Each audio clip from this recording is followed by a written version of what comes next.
আসসালামু আলাইকুম এভরিওয়ান। আজকে সকাল থেকে ব্লগটা শুরু করছি।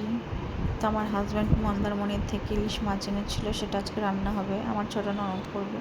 এদিকে সরষা পোস্ত বেটে নিয়েছে, আর এদিকে তেলের মধ্যে মাছটাকে ভেজে নেবে, হালকা ফ্রাই নেড়ে নিয়েছে। তারপরে সরষা পোস্তর জলটা ছাঁকা জলটা দিয়ে দিল, তারপর কাঁচা লঙ্কাও দিয়ে দিয়েছে, তারপরে ঢেকে দিবে।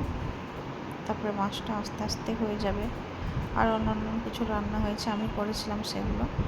আর এই যে সন্ধ্যার সময় খাওয়া দাওয়া তো হয়ে গেছে দুপুরে। সন্ধ্যার সময় আমার বড় ননদের মেয়ে চিকুকে দুটো গেঞ্জি এনে দিয়েছে। তারপরে ফ্রিজ থেকে কেকটা বের করা হয়েছিল খাওয়ার জন্য।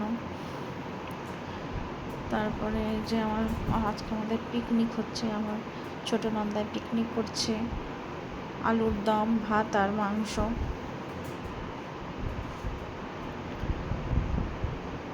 এর মধ্যে আমি একবার বাজার গিয়েছিলাম, আমি আর আমার বড় ননদ দিয়ে টক দই আনতে গিয়েছিলাম। আর তখন ফুচকা নিয়ে এসেছিলাম, সবাই মিলে ফুচকা খাচ্ছি। এই যে চিকু খাচ্ছে, সবাই খাচ্ছে। আর এদিকে আমি দই আনতে গিয়েছিলাম, কারণ বুরহানি টাইপের কিছু করব।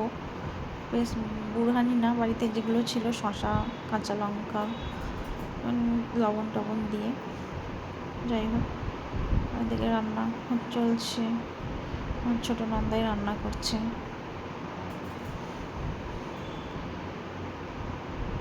আলুটা বাড়ির আলু, সেজন্য সেদ্ধ হচ্ছিল না, খুব দেরি হচ্ছিল। খেতে খুব সুন্দর হয়েছিল, সব কিছু খুব টেস্টি।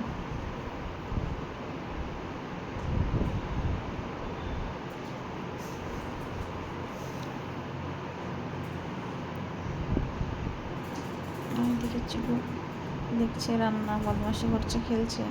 আর আমার বড় ননদ বাজার থেকে আইসক্রিম এনেছিল, আর আমি এনেছিলাম ফুচকা।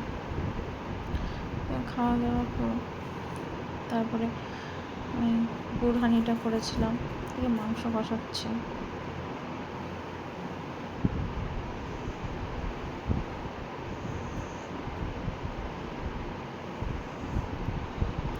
ভাতও হয়ে গেল, মানে ভাত চাপানো হয়ে যাবে। তারপর সবাই মিলে খেতে বসে যাব। সবাই খেতে বসে গিয়েছে, বাচ্চারা প্রথমে বসেছিল, আমি চিকুকে খাইয়ে দিচ্ছিলাম। তারপরে যে আমার বুরহানি।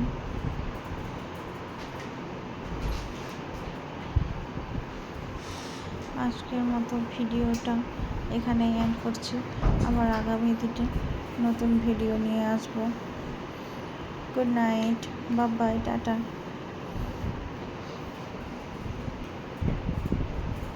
ভালো থাকবেন আপনারা সবাই।